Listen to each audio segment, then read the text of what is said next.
Good morning. तो आज का नया टॉपिक है हमारा principle of superposition of electrostatic forces.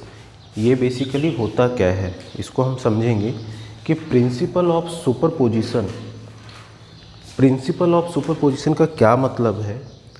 इसका सिंपली मतलब ये है कि अगर किसी सिस्टम में कोई एक सिस्टम है जिसमें मल्टीपल चार्जेस प्रेजेंट हैं, Q1, Q2, Q3, Q4 and so on, multiple charges अगर प्रेजेंट हैं और इस मल्टीपल चार्जेस में अगर हमारे पास किसी एक चार्ज पे अगर हमारे पास 1, 2, 3, 4 इस तरह से मल्टीपल चार्जेस प्रेजेंट हैं और किसी एक चार्ज पे हमें फोर्स निकालना हो due to all another charges, तो वो हम इस मेथड के जरिए कौन सा सुपरपोजिशन प्रिंसिपल के जरिए हम फाइंड कर सकते हैं। सुपरपोजिशन प्रिंसिपल क्या होता है? सुपरपोजिशन प्रिंसिपल क्या होता है? सुपरपोजिशन प्रिंसिपल जो होता है वो हमें ये बताता है कि सपोज एक चार्ज है Q1, एक सिस्टम है उसमें Q1, Q2, Q3, Q4 इस तरह से मल्टीपल चार्जेस हैं और एक चार्ज पे due to all remaining 3 charges जो फोर्स होता है उसका टोटल नेट क्या होता है। तो इसका ये होता है कि सपोज Q1 है, इस पे Q2 के कारण फोर्स आएगा, force on charge 1 due to Q2, this is force इसके कारण इस पे। इसी तरीके से Q3 आएगा तो Q3 भी इस पे फोर्स अप्लाई करेगा, तो force on charge 1 due to charge 3। इसी तरीके से चार्ज 1 पे फोर्थ पार्टिकल Q4 के कारण आएगा, force on charge 1 due to charge 4। तो नेट फोर्स जो होता है ये क्या होता है? अकॉर्डिंग टू सुपरपोजिशन प्रिंसिपल ये कहता है कि नेट फोर्स यानी total force on this system, कौन सा चार्ज 1 पे जो नेट फोर्स होगा वो sum of all the individual forces which is applying on charge 1, तो इन सब का सम होगा। कि अगर किसी एक चार्ज पे मल्टीपल चार्जेस के कारण फोर्स निकालना हो तो वो सुपरपोजिशन प्रिंसिपल को फॉलो करता है। इसके अनुसार एक चार्ज पे मल्टीपल चार्ज जैसे Q2 चार्ज है, इसके कारण चार्ज 1 पे force on charge 1 due to charge 2, force on charge 1 due to charge 3, force on charge 1 due to charge 4। तो इन सब का हम ऐड कर देते हैं, तो ये होता है हमारा सुपरपोजिशन प्रिंसिपल। इसका डेरिवेशन बहुत इंपॉर्टेंट है, अगर डेरिवेशन इसका कर लेंगे तो न्यूमेरिकल और इजी हो जाएगा। तो हम इसका डेरिवेशन पढ़ेंगे इन वेक्टर फॉर्म।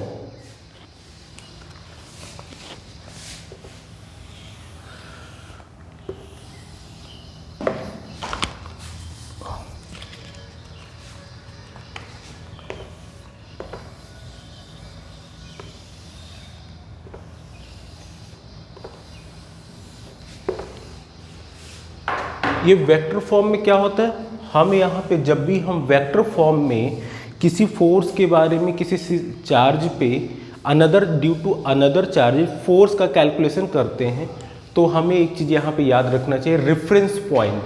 अभी रेफरेंस पॉइंट क्या होता है कि सपोज कोई सिस्टम है जिसमें 3 चार्ज हैं Q1, Q2 और Q3, Q1 charge, Q2 charge और ये दिस इज Q3।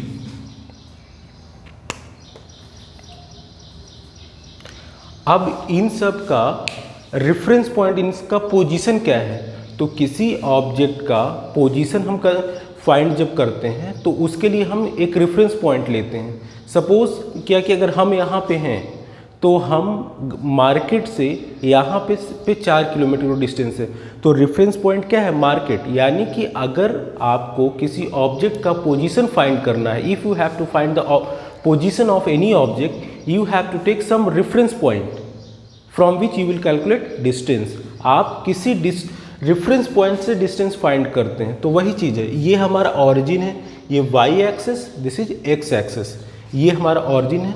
तो ऑरिजिन से हमारा R2 डिस्टेंस पे चार्ज Q2 है, ऑरिजिन से R3 डिस्टेंस पे, दिस वेक्टर फॉर्म में आप लिखेंगे, ये स्केलर फॉर्म में तो simply you can write as R3।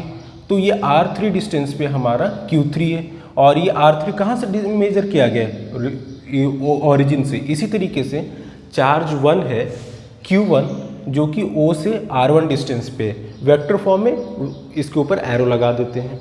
अब यहाँ पे क्या फाइंड करना है, बेसिकली 3 चार्ज है एक सिस्टम में, तो due to all the 3 charges, due to all this Q3 and Q2 and Q3 we have to find force on charge 1। तो हमने बताया कि जो सुपरपोजिशन प्रिंसिपल होता है वो ये बताता है कि force on any particle, force on any charge due to another charge will be sum of all the forces which is applying on single charges. कहने का मतलब क्या है कि अगर इसे चार्ज 1 है तो हम लेंगे force on charge 1 due to charge 2। बताया था वेक्टर फॉर्म में कैसे लिखा जाता है, तो force on charge 1 due to 2। तो ये हमारा वेक्टर फॉर्म में 1/4πε0 को सिंपल हम k लिख लेते हैं यहाँ पे, इनटू Q1 इंटू Q2। अच्छा, अब यहाँ पे since we are writing in vector form, that means we have to write it also in vector form. So here r, distance r का square, but r will be what, this will be C direction. Q1 charge है, force is applying on Q1 due to Q2, तो इसका direction क्या होगा, 2 से 1 की ओर, तो यहाँ पे हो जाएगा 2 to 1। और हमने बताया था कि अगर किसी फोर्स को वेक्टर फॉर्म में लिखना हो तो unit vector in certain direction से मल्टीप्लाई कर देते हैं। तो यहाँ पे हम R21 कैप, और ये हमें पता है R21 क्या होगा, बेसिकली कैप जब ऊपर लगाते हैं that means vector R21 upon mod of R21, ये इसका फॉर्मूला होता है हमारा किसी भी यूनिट वेक्टर का। तो हमने इस R21 कैप से जब मल्टीप्लाई कर दिया तो ये पूरा formula it converted in vector form, और चूंकि हम वेक्टर फॉर्म ले रहे हैं इसलिए सिंपल हम R21 ले रहे हैं। यहाँ पे हमारा केवल मैग्नीट्यूड रखा जाता है R21 का स्क्वायर, दिस इज स्क्वायर। इसी तरीके से force on charge 1 due to charge 3,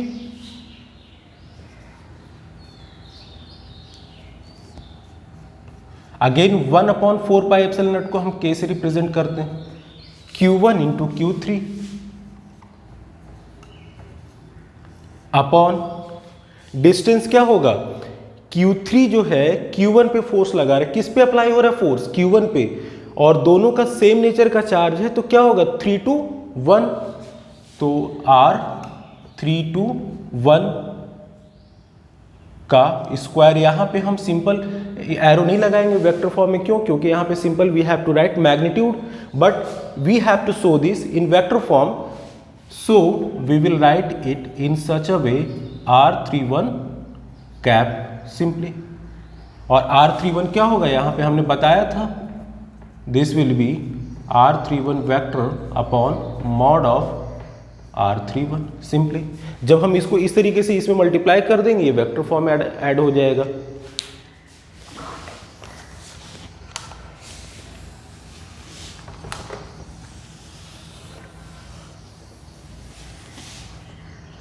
अब हम सपोज करते हैं इसी तरीके से n नंबर ऑफ चार्ज है, तो n नंबर ऑफ चार्ज होंगे, तो यहाँ पे F1n हम जब करेंगे इसी तरीके से that means force on 1 due to nth charge क्या हो जाएगा, k into Q1 Qn upon Rn1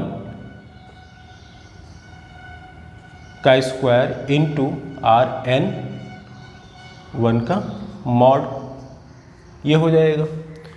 तो नेट फोर्स कितना होगा, तो अकॉर्डिंग टू सुपरपोजिशन प्रिंसिपल क्या कहता है, जो नेट फोर्स इस चार्ज 1 पे होगा due to all other charges, ये क्या होगा, सब ऑल इंडिविजुअल फोर्सेस का सम होगा। तो net force equals to F12 plus F13 plus so on F1n, इस तरीके से। तो इन सारी वैल्यूज को पुट कर लेंगे यहाँ पे, K Q1 Q2 upon R21 का स्क्वायर इंटू R21। अच्छा, ये R21 क्या होता है हमारा, ये जो है हमारा R21 R31 क्या होगा, R21 अगर लिखेंगे this becomes R1 minus R2 upon mod of R1 minus R2 का स्क्वायर, इस फॉर्म में लिख सकते हैं। और ये हमारा R21 कैसे आ गया, देखिए यहाँ पे एक प्रिंसिपल है पैरेललोग्राम लॉ ऑफ एडिशन, ये हमें याद रखना है कि पैरेललोग्राम लॉ ऑफ एडिशन क्या कहता है कि अगर हमारे पास पैरेललोग्राम के दो साइड्स पता हो, suppose this is vector A, this is vector B, and तो हम इसको ये जो होता है इसको हम यहाँ पे सेकेंड साइड इस तरह से एज्यूम कर सकते हैं पैरेललोग्राम लॉ ऑफ एडिशन में, और ये हमारा नेट हो जाएगा। तो ये हमारा R1 जो है, देखिए यहाँ पे दिस इज R2 और ये हमारा R3, ये दोनों साइड्स हमारा B इक्वल्स टू क्या हो जाएगा, इससे हम इसको कंपेयर करें तो ये हो जाएगा R2 and this will B R3। ये हमारे एक पैरेललोग्राम बन रहा है ना, तो यहाँ पे दिस विल बी R3। तो अब इसमें क्या होता है, पैरेललोग्राम में इस साइड को हम यहाँ पे कंसीडर करते हैं जो कि R31 है, और यहाँ पे जो हम कंसीडर करेंगे और इसका डायरेक्शन क्या होगा, हमारा इस पे निकालना है ड्यू टू दिस, तो डायरेक्शन इसका इधर होगा। इसी तरीके से ये थर्ड पार्टिकल है, ये सेकंड पार्टिकल है और ये 1 है, तो 2 to 1 होगा ना, फोर्स इस पे लग रहा है किधर से 2 से 1 की ओर, तो इसलिए इस एरो का डायरेक्शन इधर होगा। इसी तरीके से इस पे force on charge 1, force on charge 1 due to charge 3, इसका भी डायरेक्शन इधर की ओर होगा। अब इसमें क्या चीज़ है, ये इन पैरेललोग्राम लॉ ऑफ एडिशन में क्या होता है कि जो इसका ये साइड होता है इसको हम यहाँ पे अज्यूम कर सकते हैं। अच्छा, तो अब यहाँ पे ये हमारा क्या था, this was R21 and this was R3, this is simply R3। तो अब यहाँ पे ये क्या हो जाएगा, R1 equals to R2 plus R21। यहाँ से देखेंगे तो इसको हम पैरेललोग्राम लॉ ऑफ एडिशन से जब करेंगे तो ये क्या हो जाएगा, कोई भी हमारे रिजल्टेंट वेक्टर होता है तो this plus this equals to this, यही तो होता है, this plus this equals to this. तो यहाँ पे एरो ये देखिए ये डायरेक्शन है, this equals to this plus this, तो R2 plus R21 equals to क्या, ये होगा रिजल्टेंट वेक्टर R1। तो यहाँ पे R21 equals to R1 minus R2, तो ये चीज़ हमारे यहाँ पे ये इस तरीके से आया R1 माइनस R2। कहाँ से, ये हमारा पैरेललोग्राम लॉ ऑफ एडिशन है। तो यहाँ पे इसमें क्या होता है कि अगर दो साइड्स हमें पता होते हैं, ये साइड पता है और ये साइड पता है पैरेललोग्राम का, तो हम क्या करते हैं, इस साइड को हम यहाँ पे अज्यूम कर सकते हैं। तो यहाँ पे हमने रखा, तो दिस बिकम्स ऑल्सो R2। अब यहाँ पे ये हमें पता है, ये हमारा क्या है, रिजल्टेंट वेक्टर, ये चार्ज 1 है एट पोजीशन 1, चार्ज 2 है at position 2, this is charge 3 at position 3। We have to find force on charge 1 due to charge 2। तो यहाँ पे क्या करेंगे, ये हमारा पोजीशन है और ये पोजीशन है एंड ये पोजीशन है। तो रिजल्टेंट वेक्टर क्या होता है, जब सपोज करो अगर हमारे पास दो वेक्टर हों, vector A and vector B, इनका रिजल्टेंट भी इसी डायरेक्शन में होता है। ये फर्स्ट वेक्टर का हेड, सेकंड वेक्टर का ये टेल और सेकंड वेक्टर का हेड दिस इज। इसी तरीके से रिजल्टेंट वेक्टर का हेड पहले वेक्टर के हेड से, और ये रिजल्टेंट वेक्टर का जो हेड होता है this is tail, resultant vector का टेल पहले वेक्टर के टेल से, और रिजल्टेंट वेक्टर का this is head second vector के हेड से कनेक्ट होता है। यही तो होता है हमारे, तो यहाँ पे यही चीज हो रहा है, पहले वेक्टर का हेड सेकेंड वेक्टर के टेल से। ये second vector, this is second vector का ये टेल है, और ये रिजल्टेंट वेक्टर का हेड, रिजल्टेंट वेक्टर का हेड सेकेंड वेक्टर के हेड से, सेकेंड वेक्टर के हेड से। तो ये हमारा r equals to A plus B, तो वैसे ये रिजल्टेंट r यहाँ पे कौन है, ये r1, तो r1 equals to r2 plus r21, तो यहाँ से हमारा r21 equals to r1 minus r2।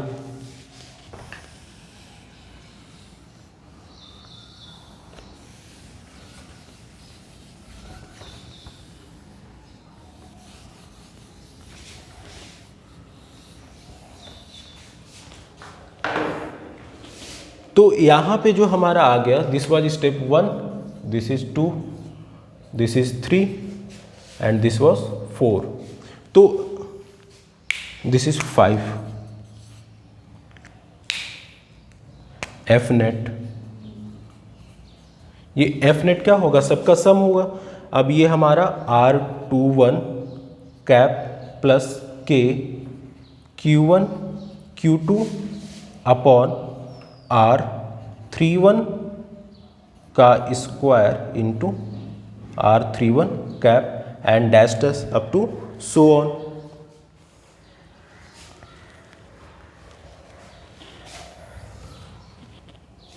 और ये हमारे nth के लिए हो जाएगा Q1 QN अपॉन RN1 का स्क्वायर RN1 कैप। तो ये फिफ्थ हो गया, first step, second, third, fourth, fifth. अब इसको यहाँ पे स्पेस नहीं है तो इसको डिलीट करते हैं।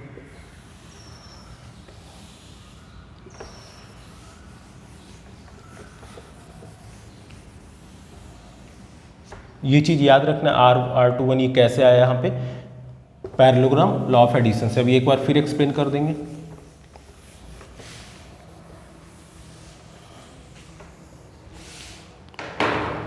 तो एफ नेट यहाँ पे बन जाएगा हमारा के Q1 सबसे कॉमन ले सकते हैं, के Q1 कॉमन ले लिया, तो बचा हमारा Q2। अच्छा, R21 को हम क्या लिख सकते हैं, हमने अभी बताया R1 माइनस R2 अपॉन ये R21 है हमारा, R21 भी हो जाएगा R1 minus R2।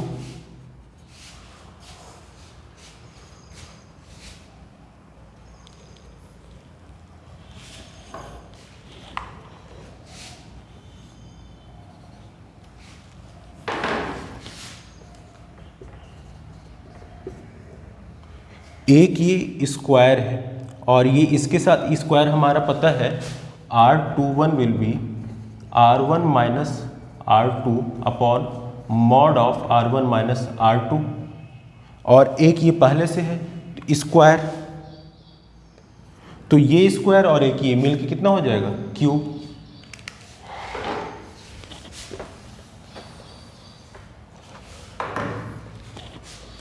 Up to so on Q3 R1 minus R3 upon R1 minus R3 का whole cube and so on. यहाँ पे nth टर्म जो हो जाएगा R1 ये इस तरीके से minus Rn and this is Qn plus Qn upon R1 minus Rn का होल स्क्वायर। ये इसके बाद यहाँ पे है ऐसे, ये हमारे स्टेप 6 था, 5th के बाद 6th।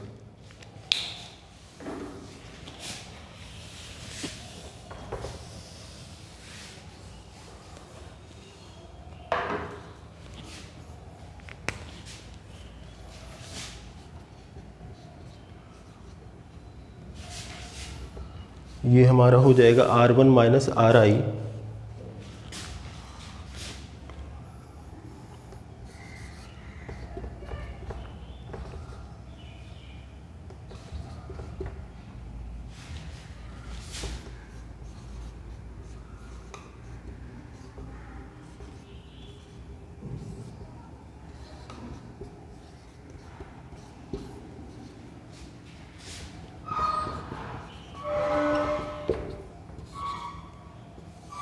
ये हमारा नेट फॉर्मूला, ये कहाँ से आया, समेसन है। अगर समेसन में आई की वैल्यू 1 रखेंगे तो Q1 R1, R की वैल्यू यहाँ पे हमेशा I equals to 2 to N होगा। तो I की वैल्यू 2 रखे तो Q2 R2, तो ये क्या हो जाएगा, इसको हम फिर से कैलकुलेट दिखाते हैं। समेसन का मतलब सम होता है, जैसे हमने रखा एफ नेट, इसको ऊपर और लिख देते हैं।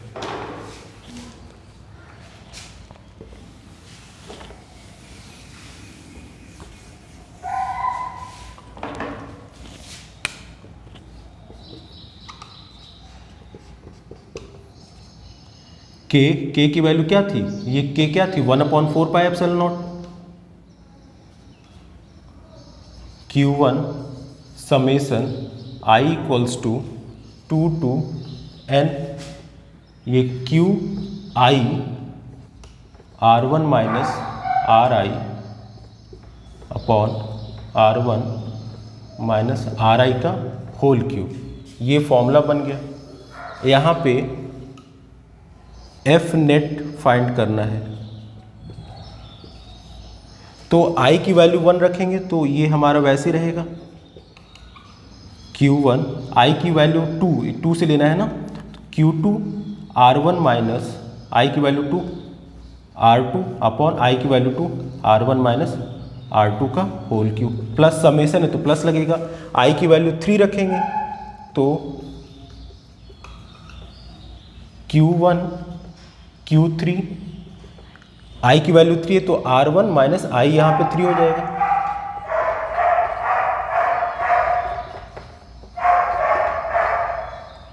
बस ये हमारा इस तरीके से फॉर्मूला बनता है। थैंक यू, आज के लिए इतना रखते हैं।